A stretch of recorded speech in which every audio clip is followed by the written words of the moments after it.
नमस्कार। Online classes में आपका एक बार पुनः स्वागत है।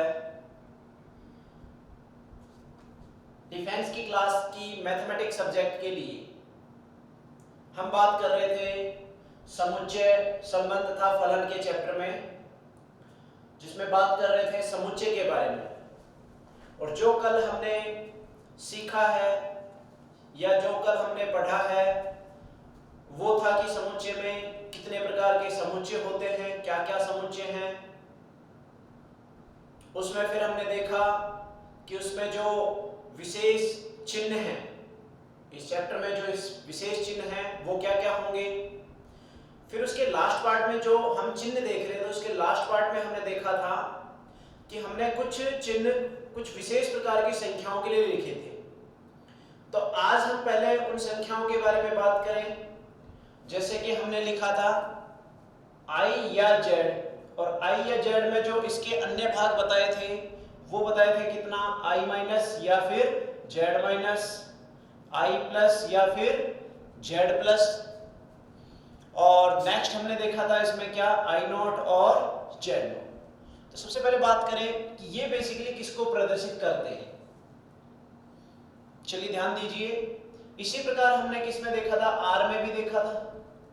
r में क्या क्या देखा था, r माइनस देखा था, r प्लस देखा था, r जीरो देखा था, और दो भाग और देखे थे, उनकी भी बात करेंगे।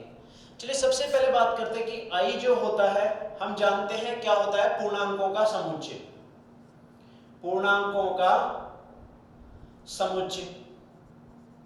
और हम ये भी जानते हैं कि पूर्णांकों का जो समुच्चय है, यानी कि जो पूर्णांक है वो हमेशा जब संख्या रेखा पर दिखाए जाते हैं तो कहां से शुरू होते हैं, इधर माइनस अनंत से शुरू होते हैं, और इधर कहां तक जाते हैं, प्लस अनंत तक जाते हैं। और बीच में क्या होता है, इसके जीरो होता है।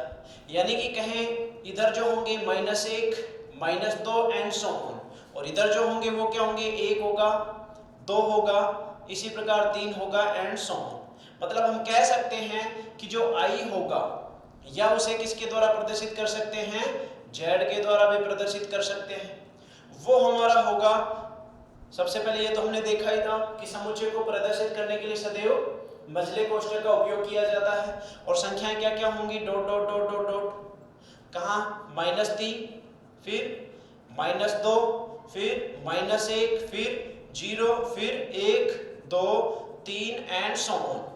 इस प्रकार हम पूर्णांक संख्याओं के समुच्चय को प्रदर्शित कर सकते हैं। अब इसमें ध्यान दीजिए, एक पार्ट आ रहा है i माइनस या फिर z माइनस। i माइनस का जो मतलब है वो है ऋणात्मक पूर्णांकों का समुच्चय। जैसा चिन्ह लगा है उसी के बारे में बात करनी है। कौन सा चिन्ह लगा है यहाँ पे, माइनस, और माइनस का मतलब होगा ऋणात्मक पूर्णांकों का समुच्चय। ध्यान दीजिए, ऋणात्मक पूर्णांकों का समुच्चय, इसका मतलब ध्यान दीजिए, पहले बात करते हैं जीरो के बारे में।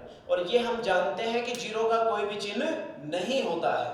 तो ये भी सदैव याद रखिए कि ऋणात्मक पूर्णांकों में कभी भी जीरो शामिल नहीं होता है। तो इसका मतलब क्या क्या होंगे, i माइनस या फिर z माइनस जो होगा वो होगा ऋणात्मक पूर्णांकों का समुच्चय।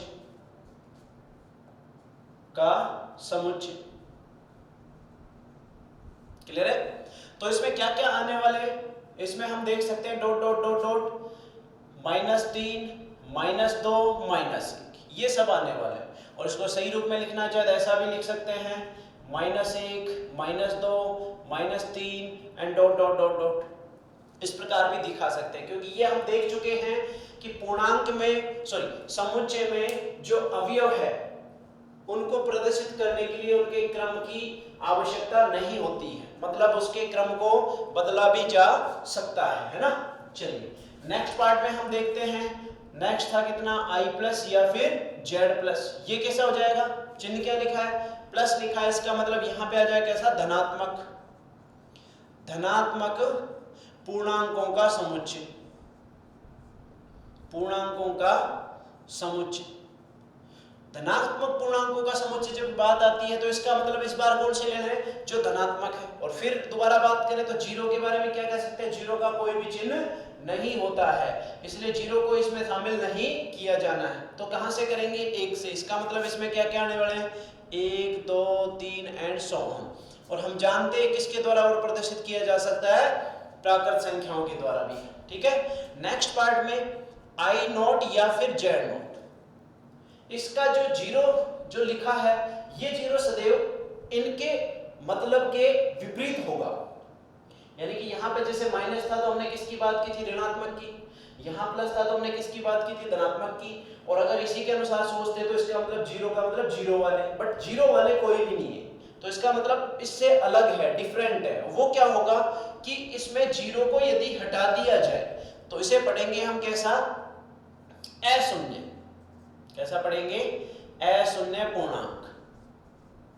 क्लियर है, अशून्य पूर्णांक इसका मतलब इसमें शून्य नहीं होना चाहिए। और इसको दूसरे रूप में किस रूप में लिख सकते हैं, शून्येतर। कैसे लिख सकते हैं इसको, शून्येतर पूर्णांक। शून्येतर शब्द का जो वास्तविक मतलब है वो क्या है, अशून्य ही है, शून्य नहीं।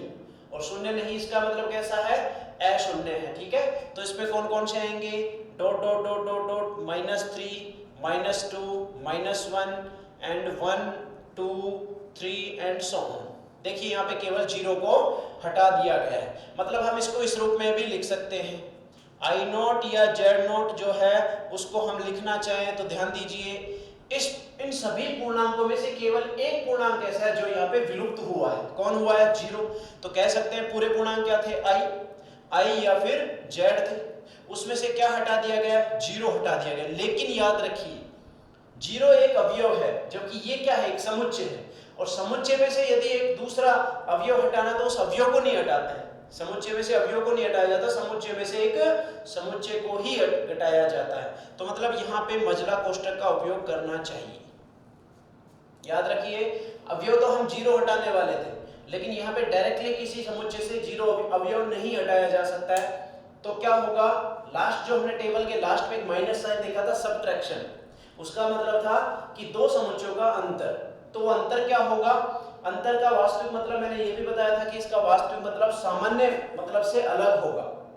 वो कैसे होगा, वो जब समुच्चय पढ़ेंगे, जब इसमें कोई एग्जांपल देखेंगे, अंतर जो प्रक्रिया पढ़ेंगे तब देखेंगे। तभी केवल इतना सीखने की आवश्यकता है, यहाँ डायरेक्ट जीरो नहीं लिख सकते हैं, क्योंकि जीरो लिखने का मतलब है कि जीरो एक संख्या है तो इसका मतलब ये भी एक संख्या है। लेकिन यहाँ आसानी से देख सकते हैं कि ये जो आई या जेड है वो एक संख्या नहीं है, क्या है, एक समुच्चय है। अगर ये एक समुच्चय है तो यहाँ पे जो घटाया जाने वाला जो भाग होगा वो भी एक समुच्चय ही होगा, और समुच्चय होगा तो उसको मजले कोष्ठक में दिखा देना है। एक इंपॉर्टेंट पार्ट है, ये तुम्हें याद रखने की आवश्यकता है।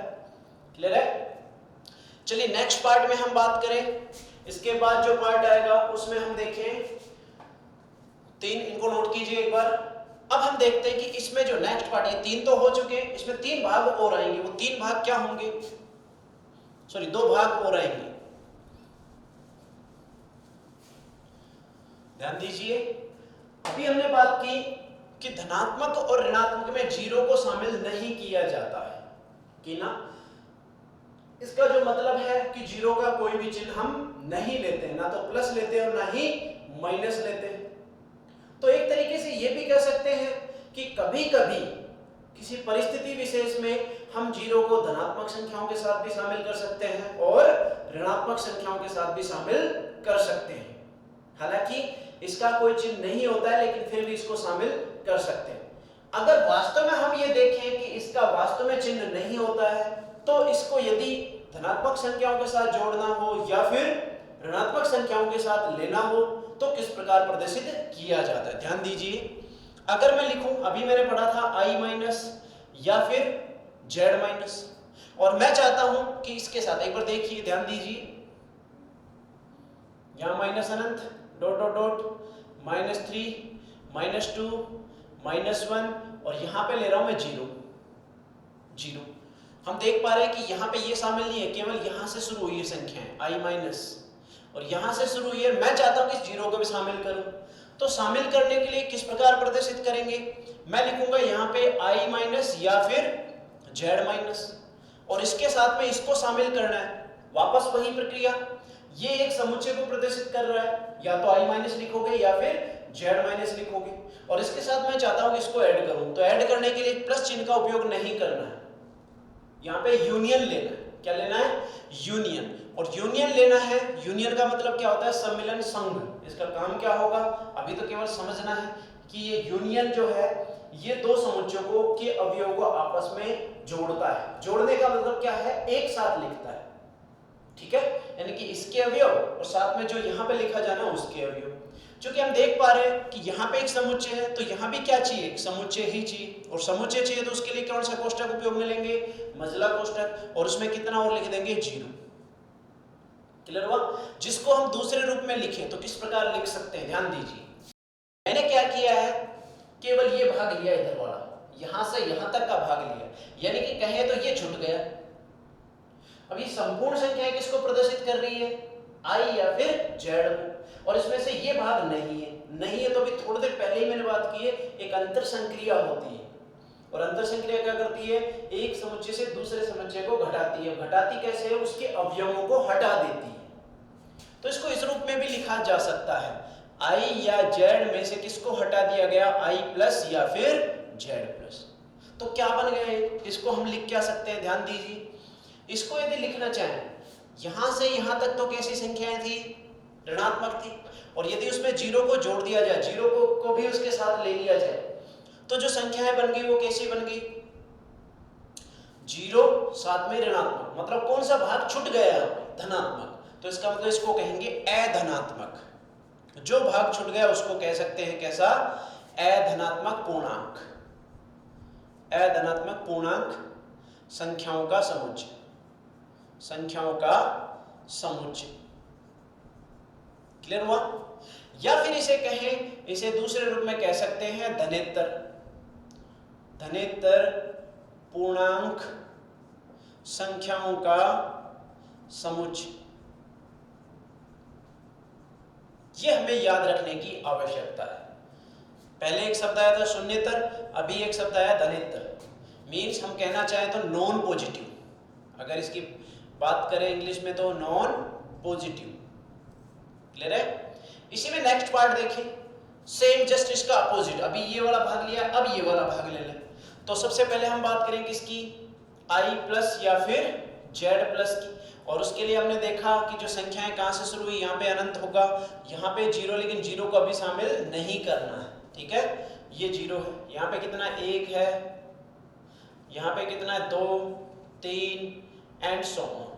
अब ध्यान दीजिए, अभी i प्लस और z प्लस की बात की गई है, तो यहाँ पे जो संख्याएं शुरू होंगी वो कहां से होंगी? 1, 2, 3, ठीक है? और हम चाहते हैं कि इसके साथ क्या और ऐड हो जाए? 0 और ऐड हो जाए। तो 0 और ऐड करना है, इसका मतलब इसको हम लिखेंगे कैसे? ध्यान दीजिए, i प्लस या फिर z प्लस। अब इसके साथ किसको और लिखना था? 0। अब 0 को साथ लिखना है, इसको साथ लेने का मतलब है उसका संग लेना है। क्या लेना है? संग। और संग के लिए कौन सा चिन्ह उपयोग में लेते हैं? यूनियन का। याद रखिए, कल 2 यू की बात की थी, एक यूनियन को प्रदर्शित कर रहा था और एक यूनिवर्सल सेट को। तो यूनियन हमेशा एक संक्रिया को प्रदर्शित करेगा, जबकि यूनिवर्सल सेट एक समुच्चय है, सार्वत्रिक समुच्चय भी कहते हैं उसे। समष्टि समुच्चय मतलब सार्वत्रिक समुच्चय, थोड़ी देर बाद बात करते हैं उसके बारे में। तो इसके साथ यूनियन लिया गया, किसका यूनियन ले लिया गया है? 0 का, यानी कि यहाँ पे 0 का यूनियन होगा, बट कंडीशन वही, एक समुच्चय के साथ जब दूसरे अवयव को ऐड करना है तो डायरेक्ट अवयव ऐड नहीं होते हैं, क्या करना पड़ता है? उसको एक समुच्चय के रूप में ही लिखना चाहिए। तो यहाँ पे भी क्या लगाना है?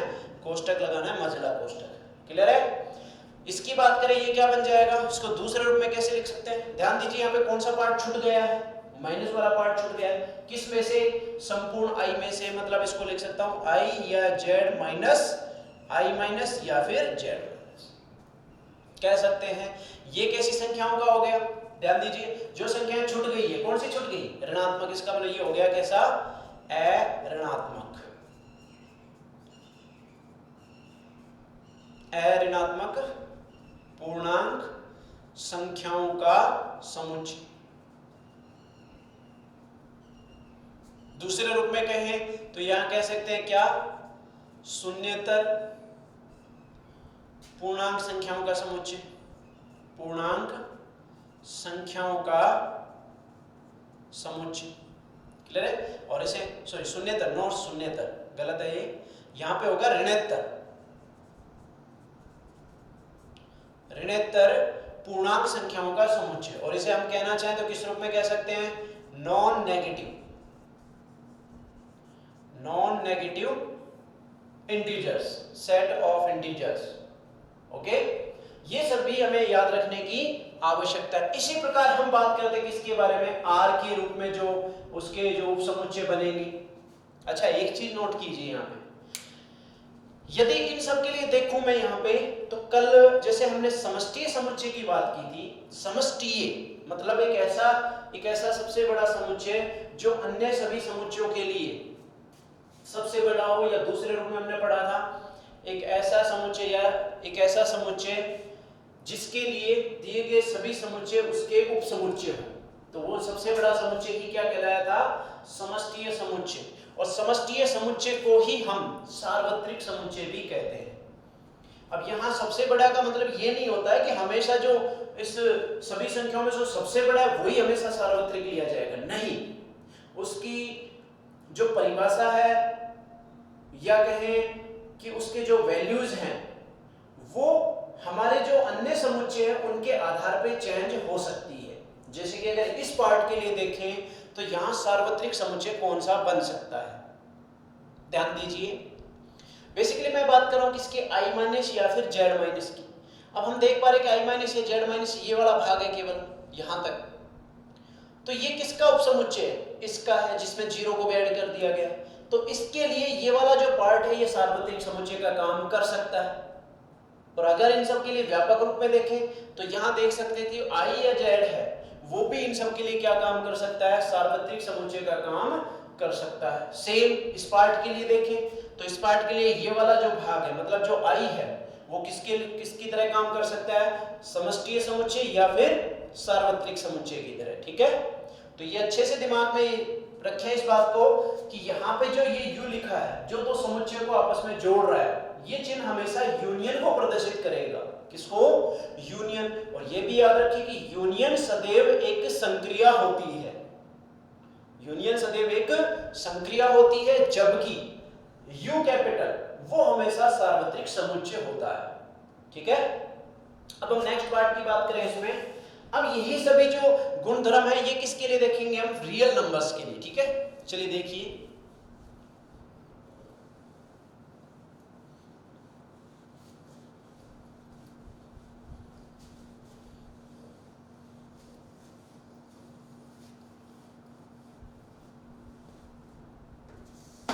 ध्यान दीजिए, सबसे पहले हम बात करते हैं किसके बारे में? r माइनस के बारे में। जैसा कि विदित है यहाँ पे लिखा, पहले r के बारे में बात करते हैं। r जो होगा वो क्या होगा? वास्तविक संख्याओं का समुच्चय, वास्तविक संख्याओं का समुच्चय।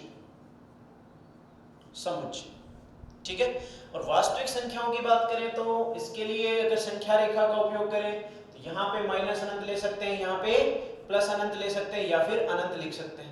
और बीच में हम जानते हैं बीचों बीच क्या होता है? जीरो होता है। मतलब ये संख्याएं भी कहां से शुरू होती है? माइनस अनंत से, लेकिन कहां तक? प्लस अनंत तक। थोड़ी देर पहले हमने देखा कि पूर्णांक संख्याएं भी माइनस अनंत से प्लस अनंत तक शुरू हुई, माइनस अनंत से शुरू होकर कहां तक गई थी? प्लस अनंत तक। तो ये संख्याएं भी माइनस अनंत से प्लस अनंत तक जा रही है। इसका मतलब दोनों में अंतर क्या है? पूर्णांक संख्या सदैव जो पूर्णांक वैल्यूज होती है, जैसे कि -3 आया था, -3 के बाद -2 था, -2 के बाद -1, मतलब ये वैल्यूज लेती है केवल। जबकि यहाँ पे वास्तविक है, जो भी माइनस अनंत से प्लस अनंत के बीच में परिभाषित है वह सभी किसके द्वारा रिप्रेजेंट किए जाते हैं? वास्तविक संख्या के द्वारा। ठीक है, तो इसका मतलब वास्तविक संख्या को मैं ऐसा लिख सकता हूं, ध्यान दीजिए, माइनस अनंत से लेकर प्लस अनंत तक एक छोटे कोष्ठक के द्वारा दिखा सकता हूं। यानी कि एक छोटा कोष्ठक, क्यों छोटे कोष्ठक का उपयोग किया गया है? क्योंकि इसकी जो वैल्यूज है वो कहां से शुरू हुई थी? माइनस अनंत से शुरू हुई थी, कहां तक गई थी? प्लस अनंत तक। लेकिन ये वैल्यूज ऐसी वैल्यूज है जिनका मान परिभाषित नहीं होता है। इसका मतलब ये हुआ कि ये जो इस संख्या रेखा के जो अंत्य बिंदु थे, अब अंत्य बिंदु क्या होता है? अंत्य बिंदु मतलब होता है कि उस अंतराल के प्रारंभिक सिरे, प्रारंभिक तथा अंतिम सिरे। तो ये प्रारंभिक सिरा है और ये अंतिम सिरा है। क्लियर है? अब ये शामिल नहीं है तो इसके लिए अन्य दो अंतराल का उपयोग किया जाता है, एक खुला अंतराल और एक बंद अंतराल। खुला अंतराल सदैव छोटे कोष्ठक के द्वारा दिखाया जाएगा, जबकि बंद अंतराल सदैव बड़े कोष्ठक के द्वारा दिखाया जाएगा। तो बेसिकली ये भी एक समुच्चय को ही प्रदर्शित करेगा। वो हम देखेंगे कि एक अंतराल को समुच्चय में कैसे प्रदर्शित करें या फिर एक समुच्चय को अंतराल में कैसे प्रदर्शित करें, वो बाद की बात है। ठीक है? तो ये हो गया समस्त वास्तविक संख्याओं का समुच्चय। ठीक है? अब यहाँ पे बात करें, हम सबसे पहले बात कर रहे हैं किसके बारे में, r माइनस के बारे में। जैसा कि चिन्ह लगाया गया है माइनस, और माइनस किसको शो करेगा, यहाँ पे माइनस का जो मतलब होगा ऋणात्मक। तो यहाँ कह सकते हैं कैसा, ऋणात्मक वास्तविक संख्याएं, वास्तविक संख्याएं। क्लियर है? ऋणात्मक वास्तविक संख्या है तो इसके लिए अगर दिखाना चाहो तो इस प्रकार होगा, माइनस अनंत होगा और यहाँ पे जीरो को शामिल नहीं करना है, लेकिन इससे छोटे वाले वैल्यूज जो इसके पास से शुरू होंगे, लेकिन जीरो परिभाषित नहीं होगा। क्लियर? जीरो इसमें शामिल नहीं होगा। अब मैं चाहूं कि इस r माइनस में जीरो को भी शामिल कर लूं, तो नेक्स्ट पार्ट क्या बन जाएगा, इसी में हम लिख सकते हैं r माइनस के साथ करना चाहता हूं जीरो, तो बच कौन सा पार्ट गया, ध्यान दे सकते हो तुम कि यहाँ जीरो वाला पार्ट यहाँ से शुरू हो गया, मतलब इसका जो डायग्राम, इसका जो संख्या रेखा पर दिखाएंगे, प्रदर्शित करेंगे, तो वो यहाँ से प्रदर्शित हो गया। तुम देख सकते हो समस्त जो वास्तविक संख्या है उसमें से ये वाला भाग हट गया। इधर वाला भाग याद रखिए प्लस को प्रदर्शित करता है, इधर वाला भाग माइनस को प्रदर्शित करता है, जबकि यदि इसको हटा दिया जाए तो r नॉट को प्रदर्शित करता है। क्लियर है? तो हम देख रहे हैं कि यहाँ पे r प्लस हटा दिया गया, किस में से, r में से। तो इसको मैं लिख सकता हूँ r में से किसको हटा दिया गया है, r प्लस को। तो क्या लिख सकते हैं इसको, ध्यान दीजिए, r प्लस हटाया है, इसका मतलब धनात्मक नहीं आया है, और धनात्मक नहीं आया तो इसको लिखेंगे अधनात्मक, अधनात्मक वास्तविक संख्याएं, वास्तविक संख्याएं। और जिसको और किस रूप में लिख सकता हूं, धनेतर। अभी थोड़ी देर पहले ही हमने देखा था धनेतर वास्तविक संख्या, तीन शब्द बताए थे मैंने, तुम्हें याद रखना चाहिए। एक तो होता है शून्यतर, शून्यतर जिसका मतलब है नॉन जीरो, नॉन जीरो। दूसरा शब्द है धनेतर है, और धनेतर को क्या पढ़ेंगे, नॉन पॉजिटिव, नॉन पॉजिटिव। और तीसरा क्या है, ऋणोत्तर है, इसे क्या पढ़ेंगे, नॉन नेगेटिव। ठीक है? चलिए बात करें धनात्मक वास्तविक संख्या के बारे में, तो इसे हम और किस रूप में कह सकते हैं, नॉन, यहाँ पे लिखा है धनात्मक का मतलब non positive, non positive. Clear है? अब हम बात करें नेक्स्ट पार्ट में, जैसा कि r माइनस था वैसे ही हम दूसरा पार्ट क्या ले सकते हैं, r प्लस का ले सकते हैं। r प्लस का मतलब क्या होगा कि प्लस वाला भाग होगा लेकिन उसमें जीरो शामिल नहीं होगा, तो ये आ गया जीरो। क्लियर हो गया? तो इसका मतलब यहाँ पे क्या होगा, इससे पॉजिटिव ही रहना है, इससे बड़ा ही रहना है। ये तो हो गया कैसा, यानी कि धनात्मक वास्तविक संख्याओं का समुच्चय, धनात्मक वास्तविक संख्याओं का समुच्चय। क्लियर है? अब हम बात करें कि इसमें किसको ऐड करना चाहे, जीरो को ऐड करना चाहे तो क्या बन जाएगा, ध्यान दीजिए, r प्लस में मैं किसको लेना चाह रहा हूं, जीरो। अभी थोड़ी देर पहले बात की थी यूनियन का उपयोग क्या होगा, और साथ में जीरो को ऐड करना है तो उसको एक कोष्ठक के समुच्चय के रूप में ही लिखना है। ठीक है? तो इसको क्या पढ़ सकते हैं हम, पहले तो दिखा सकते हैं इसका डायग्राम क्या बनेगा, यहाँ दिखा सकते हैं। इसकी संख्या रेखा पर जो संख्याएं होंगी वो जीरो से शुरू होकर और कहां तक जाएगी, प्लस अनंत तक जाएगी। तो इसको दिखाने का तरीका क्या, ध्यान दीजिए, इसमें कौन सा पार्ट छूट गया है, माइनस वाला, तो कह सकते हैं r माइनस r माइनस। ठीक है? तो इसका मतलब क्या हो गया, ये कैसा लिख देंगे, अऋणात्मक, अऋणात्मक वास्तविक संख्या, वास्तविक संख्या, या पढ़े इसको ऋणोत्तर। कैसा होगा? ऋणोत्तर वास्तविक संख्या। कैसे प्रदर्शित कर सकते हैं? Non negative. ठीक है। इसके बाद एक अतिरिक्त संख्या जो है वो है आर नोट, जैसा कि लिखा है, लेकिन थोड़ी देर पहले ही हमने बात की थी। आर नोट हमेशा यहाँ पे 0 नीचे लिखा है, तो इनका जो वास्तविक मतलब है, जैसे यहाँ माइनस है तो हमारा टारगेट माइनस से था, माइनस से मतलब था, यहाँ प्लस है तो हमारा मतलब जो था वो प्लस से था, और यहाँ 0 आ गया। इससे हमारा क्या मकसद होगा, इससे क्या मकसद होगा या क्या मतलब होगा, इससे हम कह सकते हैं कि यहाँ पे 0 शामिल नहीं करना है। तो इसका मतलब ये हो गया कितना?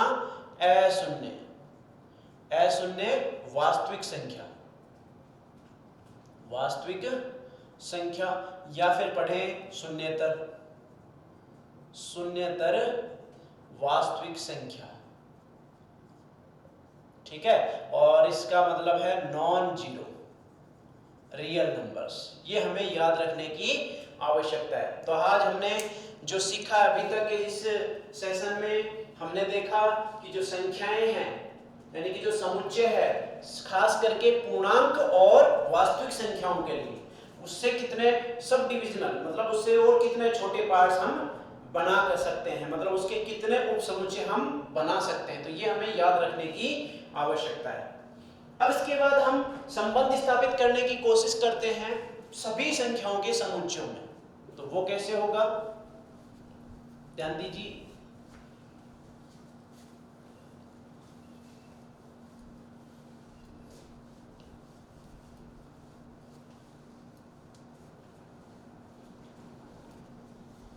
चलिए बात करते हैं। सबसे पहले हमने पढ़ा था n के बारे में। n का मतलब क्या था? n जो था वो था set of natural numbers, natural numbers. ठीक है। और इसमें जो संख्याएं आई थी वो क्या क्या आई थी? 1, 2, 3 एंड सो ऑन। इस प्रकार हमने देखा था। प्राकृत संख्या, इसे किस प्रकार पढ़ सकते हैं? प्राकृत संख्या का समुच्चय। ठीक है। उसके बाद हमने देखा था क्या था? W जो था वो क्या था? Set of whole number, whole number. उसमें क्या क्या था? उसमें 0 और ऐड कर दिया गया था, 0, 1, 2, 3 एंड सो ऑन। ठीक है। इसे हम कह सकते हैं क्या? पूर्ण संख्या। फिर हमने देखा क्या आया? I या फिर Z, I या Z से, हाँ ठीक है, I या Z।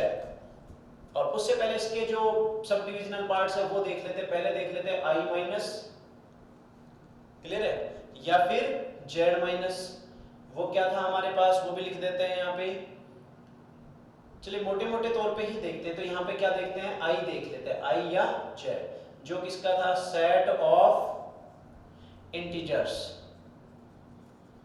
इंटीजर्स मतलब क्या है? इसमें सभी पूर्णांक, मतलब dot dot dot dot dot, -3, -2, -1, 0, 1, 2, 3 and so on.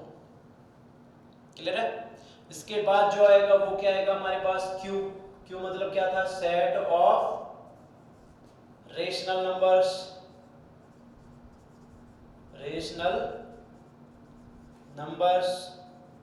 ठीक है। और इसमें जो आएगा, ध्यान दीजिए, यहाँ पे दोनों प्रकार के होंगे। रेशनल में सभी होते हैं, हम जानते हैं रेशनल संख्याएं जिनको P/Q के रूप में लिखा जा सके, जबकि Q का मान कितना नहीं होना चाहिए? 0 नहीं होना चाहिए। तो इसमें जानते हैं इसमें पूर्णांक भी आते हैं। ठीक है। और नेक्स्ट पार्ट हम जो मोटे तौर पे देखेंगे वो क्या होगा? R। और R को हम लिख सकते हैं क्या? Set of real numbers, real numbers. ठीक है। Set of real numbers. और इसकी हम बात करें तो कहां से कहां तक था? R का जो मान है माइनस अनंत से प्लस अनंत तक था। ये हमें याद रखने की आवश्यकता है। एक एक्स्ट्रा पार्ट है वो भी हमें याद रखने की आवश्यकता है, C। और C क्या है? Set of complex number, complex number. ठीक है, यानी कि हम जानते हैं c के जो अवयव किस रूप में रहने वाले हैं, x प्लस आयोटा y के रूप में रहने वाले हैं। ठीक है, वो बाद में देखेंगे कि इसको वास्तव में व्यापक रूप में किस प्रकार प्रदर्शित किया जाता है। ठीक है, लिखने का तरीका कुछ इस प्रकार होगा, सच दैट, वो समुच्चय को प्रदर्शित करने का तरीका है, थोड़ी देर में पढ़ेंगे। यहाँ पे x और y जो है वो बिलोंग्स टू कैसे होगा, r से, इस प्रकार होगा।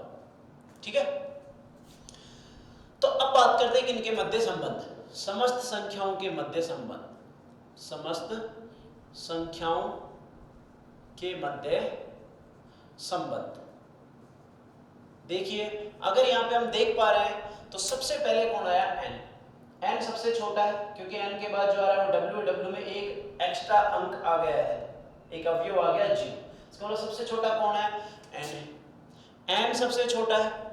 अब n से बड़ा कौन है, w है, देख पा रहे हैं यहाँ। इसका मतलब n जो होगा वो w का क्या होगा, सबसेट होगा, या कहें wn का सुपरसेट होगा, जैसा कि हमने कल बात की थी। नेक्स्ट पार्ट देखो, हमने देखा कि जो सेट ऑफ होल नंबर है उसमें 0 से शुरू हुआ है, जबकि इंटीजर्स क्या है, 0 वाला पार्ट तो आ ही रहा है, साथ में नेगेटिव पार्ट भी आ रहा है। इसका मतलब इन दोनों में कौन बड़ा है, ये बड़ा है। तो हम कह सकते हैं यहाँ पे सबसेट है कैसा, i या फिर z का। नेक्स्ट पार्ट देखो, उसके बाद क्या आया, रेशनल नंबर। अब रेशनल नंबर में बात करें तो पूर्णांक भी आएंगे ना, सभी पूर्णांक, और इसके अलावा क्या आएंगे, अन्य अवयव भी आते हैं, दशमलव संख्याएं भी आएंगी जो p बटा q के रूप में प्रदर्शित हो सकती है। मतलब इसके बाद कौन आया, q आया। q से बड़ा कौन है, फिर r है, क्योंकि इसमें क्या है, जो संख्या है वो केवल p बटा q वाली है, जबकि मैंने बताया r के बारे में, r में जो सब कुछ संभव है सभी आता है। ठीक है, तो यहाँ पे माइनस इन्फिनिटी से प्लस इन्फिनिटी तो कुछ भी हो सकता है। इसका मतलब इससे बड़ा कौन है, r है। और ये याद रखिए, सबसे बड़ा कौन होता है, c होता है। इसका मतलब यहाँ पे क्या आ जाएगा, c। ठीक है, c क्यों होगा, क्योंकि ये तुम्हें याद रखने की आवश्यकता है कि प्रत्येक वास्तविक संख्या भी सम्मिश्र संख्या होती है, जिसका काल्पनिक भाग सदैव शून्य होता है। ये नोट रखने, नोट में डाल देते हैं, वास्तविक संख्या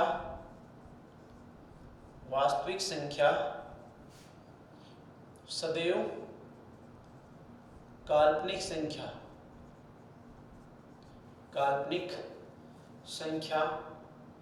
का भाग होती है,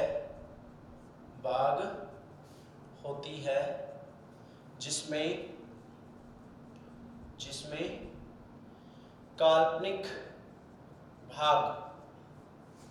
काल्पनिक भाग शून्य होता है। मतलब हम देखें, एक सम्मिश्र संख्या है तो उसको किस रूप में प्रदर्शित किया जाए, x प्लस आयोटा y के रूप में। यदि ये y 0 ले लिया जाए, यदि y का मान कितना हो जाए, 0 हो जाए, तो हमारे पास जो ऑब्टेंड है वो कितना है, x है, और x हमेशा किससे आएगा, r से आएगा। इसका मतलब x एक अवयव है जो किस में होगा, r में होगा, तो वास्तविक संख्या आ जाएगी। कब आ जाएगी, जो y का मान कितना हो जाएगा, 0। अब इस संबंध को हमें याद रखने की जरूरत है, ताकि हम डायरेक्टली जब भी ऐसा कोई नियम आए कि कौन सा अधिसमुच्चय लेना है, कौन सा उपसमुच्चय लेना है, तो हम देख सकते हैं। ठीक है, एक चीज यहाँ सीखने की आवश्यकता है। अभी थोड़ी देर पहले बात करते हैं यूनिवर्सल सेट के बारे में। किसके बारे में, यूनिवर्सल सेट के बारे में। यूनिवर्सल सेट क्या लिया जा सकता है, मैंने कहा था वह बड़े से बड़ा। तो देखिए, अगर तुलना की जाए तो n से बड़ा कौन है, w। तो मतलब w को n के लिए क्या लिया जा सकता है, यूनिवर्सल सेट लिया जा सकता है। अगर मैं बात करूं इन दोनों के लिए, तो इन दोनों से बड़ा कौन है, i। मतलब इन दोनों के लिए कौन लिया जा सकता है, i लिया जा सकता है यूनिवर्सल सेट की तरह। अगर मैं बात करूं इन तीनों के लिए, तो इन तीनों से बड़ा कौन है, q है। मतलब इन तीनों के लिए कौन लिया जा सकता है, यूनिवर्सल सेट की तरह q लिया जा सकता है। फिर हम इन चारों की बात करें, इन चारों से बड़ा कौन है, r। तो r को भी एक यूनिवर्सल सेट की तरह काम में लिया जा सकता है। और या तो ये सबसे बड़ा तो ये है, ये तो देख ही पा रहे हैं। मतलब जैसे जैसे बढ़ते जा रहे वही यूनिवर्सल सेट की तरह काम करेगा। ये हमें याद रखने की आवश्यकता है, नोट कीजिए। चलिए नेक्स्ट पार्ट में हम बात करते हैं कि समुच्चय को प्रदर्शित करने का तरीका क्या रहेगा। समुच्चय को प्रदर्शित करने का तरीका क्या रहेगा, यानी कि समुच्चय निरूपण की विधियां।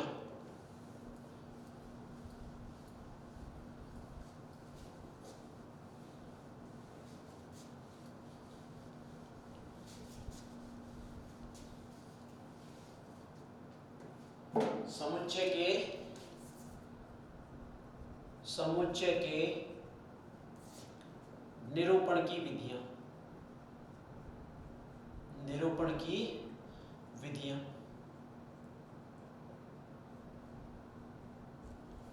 समुच्चय के निरूपण की विधियां, इसमें दो विधियां होती है। दो विधियां हैं, कौन कौन सी है? पहली विधि होगी रोस्टर रूप, रोस्टर फॉर्म, या पढ़े रोस्टर रूप, या फिर पढ़े अलग अलग, आसान रूप में पढ़े तो अलग अलग मान रूप विधि। ठीक है। और एक होता है इसमें, दूसरी जो विधि होती है वो होती है समुच्चय निर्माण विधि।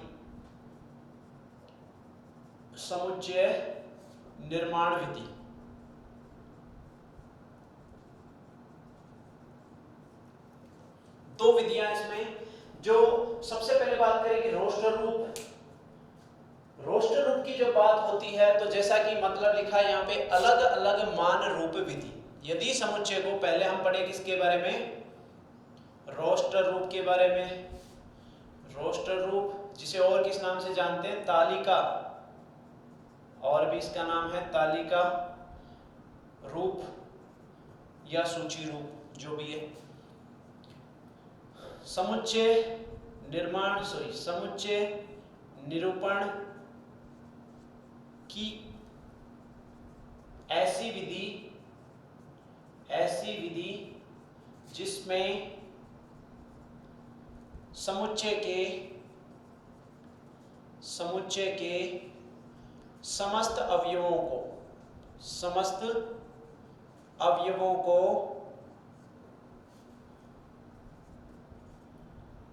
प्रदर्शित किया जाता है, अलग अलग प्रदर्शित किया जाता है, अलग अलग प्रदर्शित किया जाता है।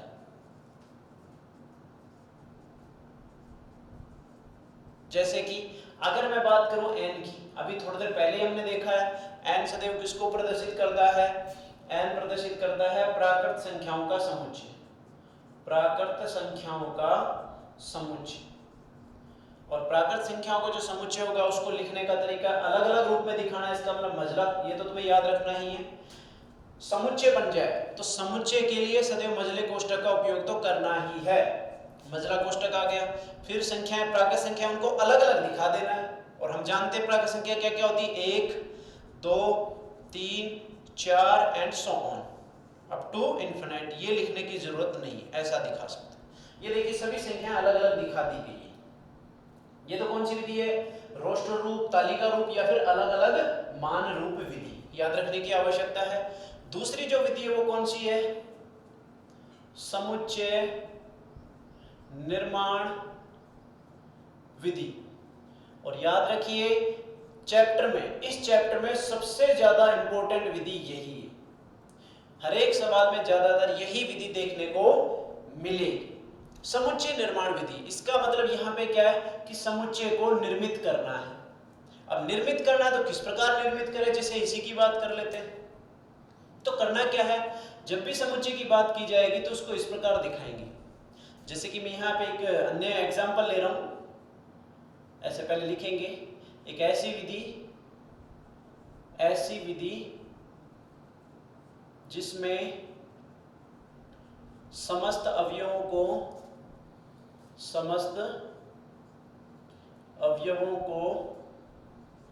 अलग अलग प्रदर्शित न करके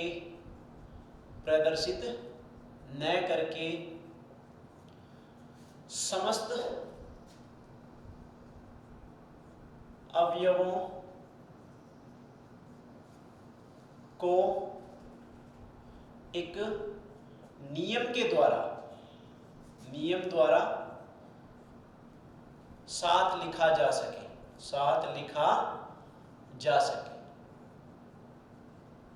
क्या मतलब है इसका? ध्यान दीजिए, एक एग्जांपल ले रहा हूं यहाँ पे।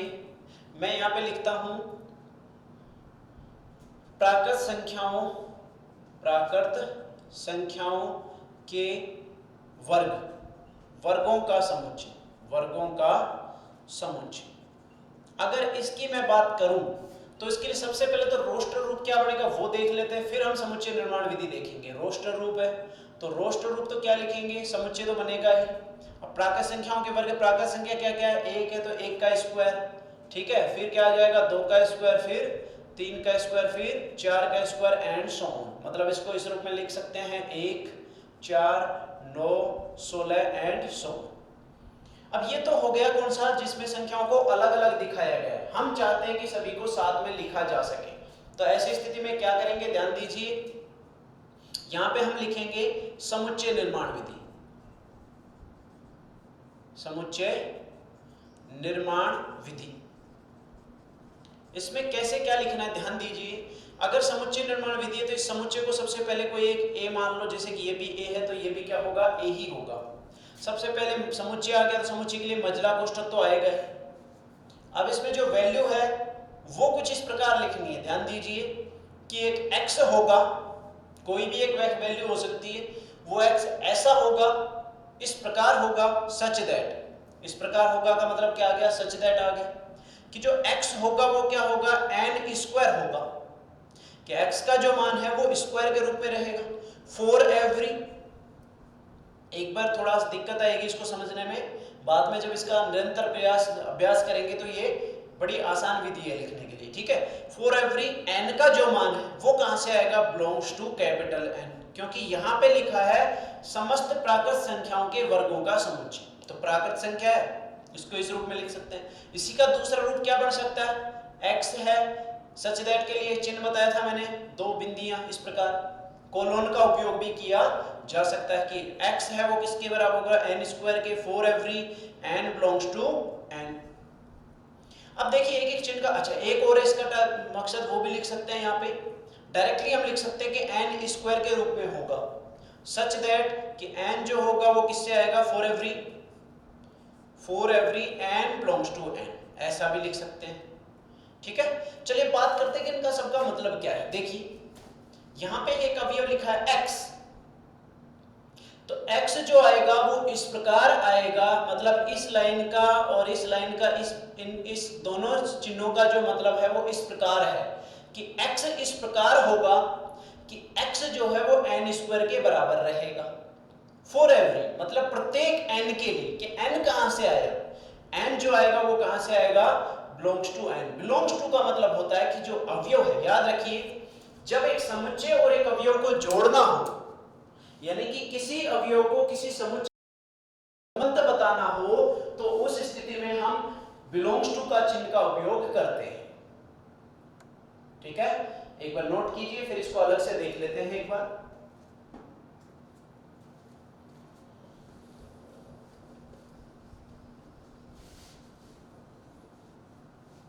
यहां पे लिख रहे हैं प्रतीक चिन्ह बिलोंग्स टू का उपयोग लिखना है, किसी अवयव को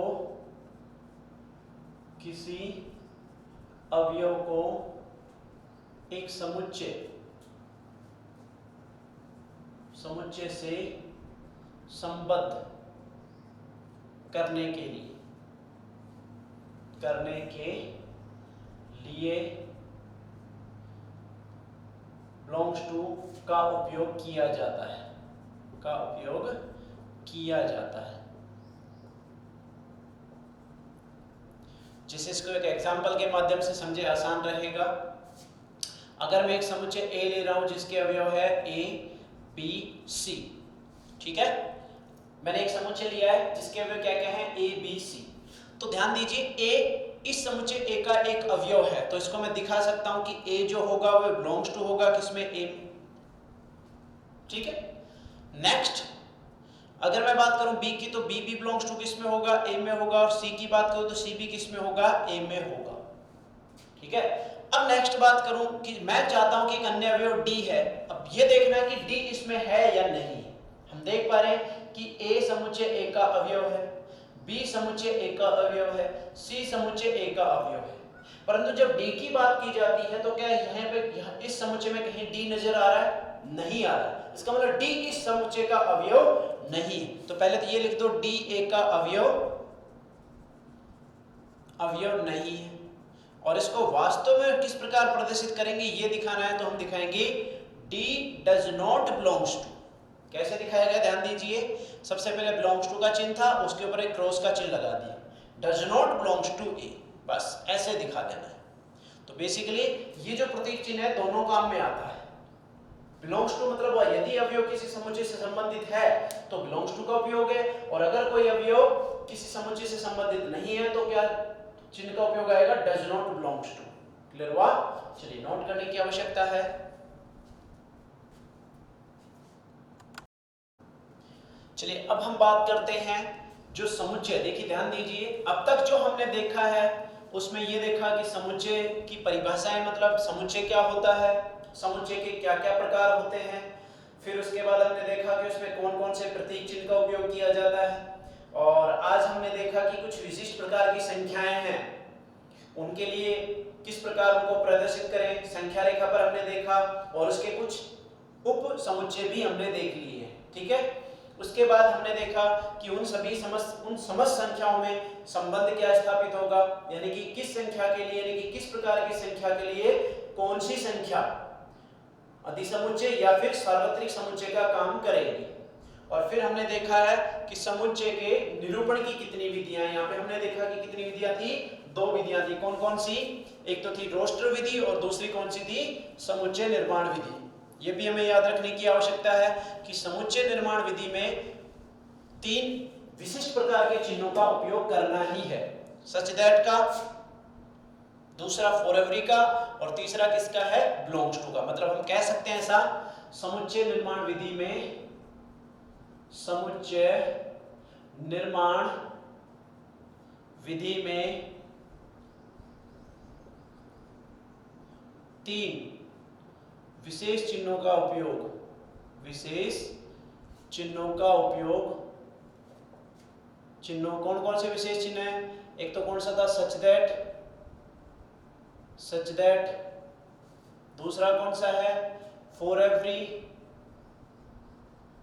एवरी, और तीसरा कौन सा है? बिलोंग्स टू का उपयोग, का सदैव उपयोग किया जाता है, सदैव उपयोग किया जाता है। ये हमें याद रखने की आवश्यकता है। अब हम देखते हैं कि जो समुच्चय हमने पढ़े हैं उन पर कौन कौन सी संक्रियाएं लागू की जा सकती है। अब लिखते हैं हम क्या? समुच्चयों पर संक्रियाएं। जो सबसे पहले जो संक्रिया हम पढ़ेंगे वो पढ़ेंगे union of two sets. Union of sets, two sets नहीं, सेट्स की बात करें, यानी कि समुच्चयों का संघ, समुच्चयों का संघ। इसे दूसरे रूप में क्या पढ़ सकते हैं? हम कह सकते हैं समुच्चयों का सम्मिलन। चलिए सबसे पहले बात करते हैं यूनियन का मतलब क्या होगा। अगर दो, यहां पे ध्यान दीजिए, यदि 2 अरिक्त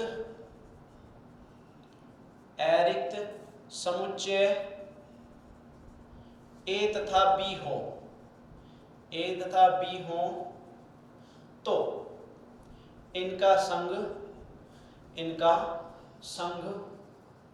A यूनियन B द्वारा दिया जाता है,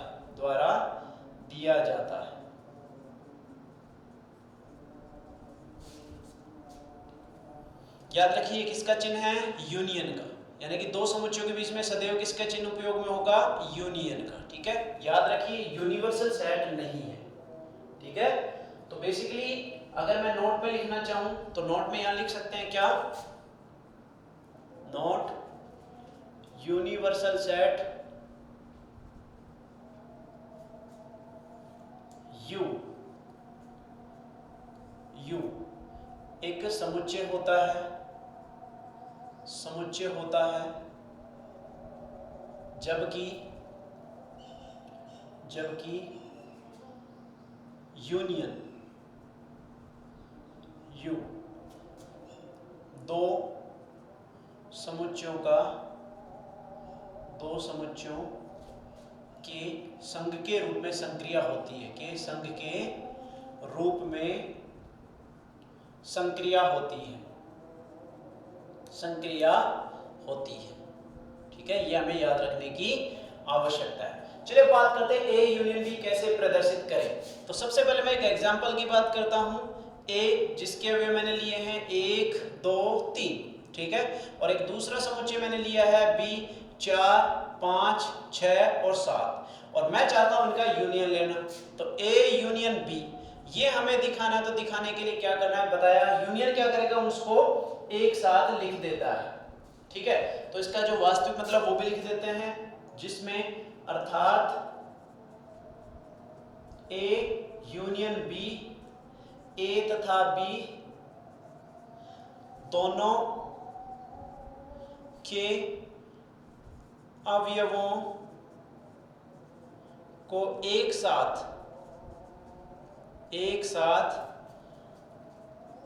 लिखने पर प्राप्त समुच्चय होगा। याद रखिए, एक याद रखने की आवश्यकता है यहाँ पे कि जो समुच्चय जो प्राप्त हो रहा है वो भी क्या होता है, एक समुच्चय। कैसे, अगर दो समुच्चयों का संग ले रहे हैं तो यानी कि वो जो प्राप्त होगा वो भी क्या होगा, समुच्चय के रूप में ही आने वाला है। बस उसके अवयव क्या होंगे कि उन दोनों के अवयव एक साथ लिखे जाएंगे। तो यानी कि कह सकते हैं समुच्चय ही आएगा ये भी। उसके अवयव क्या क्या होंगे, पहले किसके अवयव लिख दिए जाए, एक के क्या क्या है 1 2 3, फिर किसके लिख दिए जाए, बी के, मतलब 4 5 और 6। इस प्रकार हम प्रदर्शित करेंगे। और इसे यदि वेन डायग्राम के द्वारा समझे तो वेन डायग्राम में कुछ इस प्रकार दिखाया जाएगा। ध्यान दीजिए, वेन डायग्राम इन समुच्चयों को समझने के लिए सबसे महत्वपूर्ण विधि है, ठीक है। ये जो संपूर्ण बॉक्स जो मैंने लिया है ये हमेशा याद रखिए इसको प्रदर्शित करेगा यूनिवर्सल सेट। किसको, यूनिवर्सल सेट, सार्वत्रिक समुच्चय। क्लियर हुआ। अब इसमें दो जो समुच्चय दिखाने हैं, सपोज करो ये तो ए है और ये क्या है, बी है। अब बी है तो उसके लिए कंडीशन क्या क्या बन सकती है, या तो इन दोनों में कोई अवयव कॉमन आएगा या इनमें कोई अवयव कॉमन नहीं आएगा। यानी कि कहूं तो एक इस रूप में बन सकता है, या फिर दूसरा जो बॉक्स बनेगा वो कुछ इस प्रकार बन सकता है। अगर इनमें कोई अवयव कॉमन आ जाए तो किस प्रकार बनेगा, इस प्रकार बनेगा। एक को छोटा दिखा दो, एक को थोड़ा बड़ा दिखा दो। इसके लिए क्या एग्जांपल देखना चाहूं तो ऐसा लिख सकता हूं 1 2 3, और यहां मैंने बी में लिख दिया कितना 3 4 और 5, यानी कि 3 एक ऐसा अवयव जो इनमें कॉमन आ गया है। और जब इसका यूनियन लिया जाए तो यूनियन में याद रखिए इसके भी सारे अवयव लिए जाने हैं और साथ में इसके भी सारे अवयव लिए जाने हैं। ये तो हो गया यूनियन इनका ए यूनियन बी। ये ए है और ये क्या है, बी है। ये जो सेकंड मेथड है ये ज्यादा इंपॉर्टेंट है, जिसमें ये वाला पार्ट था किसका, ए का था, ये किसका था, बी का, और ये भाग ऐसा है जो दोनों का उभयनिष्ठ वाला भाग है। दिख रहा है, इसमें दोनों में उभयनिष्ठ कितना आ रहा है, 3 आ रहा है। तो ये बीच में क्या आएगा, 3 आएगा। तो उसको प्रदर्शित करना है, इसका मतलब यूनियन लेना है तो इस भाग को भी शामिल करना है, ठीक है, इस भाग को भी शामिल करना है और बीच में इस भाग को भी शामिल करना है। तो बेसिकली ये किसको प्रदर्शित करेगा, ये भी इसके यूनियन को प्रदर्शित करेगा। चलिए आज के लिए इतना ही काफी है। उम्मीद करते हैं आप सभी इन ऑनलाइन क्लासेस का घर पे ही रहकर लुत्फ उठा रहे होंगे। अच्छा भी घर पे रह के अगर आपको सब कुछ डिटेल में परोस दिया जाए तो वो तो आपके कहते हैं ना दिमाग की खुराक घर बैठे ही मिल रही है। पेट की तो खुराक वैसे मिल रही है, घर पे और किसकी खुराक मिलने लगी, दिमाग की। तो ये तो एक तरीके से सर्वांगीण विकास की तरह ही है। और अपना लक्ष्य, अपना ध्यान लक्ष्य पर केंद्रित जरूर रखें, क्योंकि जब तक तुम अपने दिमाग में ये नहीं बैठा के चलोगे कि मुझे वास्तव में क्या करना है, तब तक तुम किसी लक्ष्य को हासिल नहीं कर सकते हो, है ना। चलिए अपनी पढ़ाई को जारी रखें। सभी इन जो ऑनलाइन क्लासेस तुम्हें प्रोवाइड कराई जा रही है उन सभी का फायदा लें और अपने लक्ष्य को प्राप्त करें, है ना। धन्यवाद।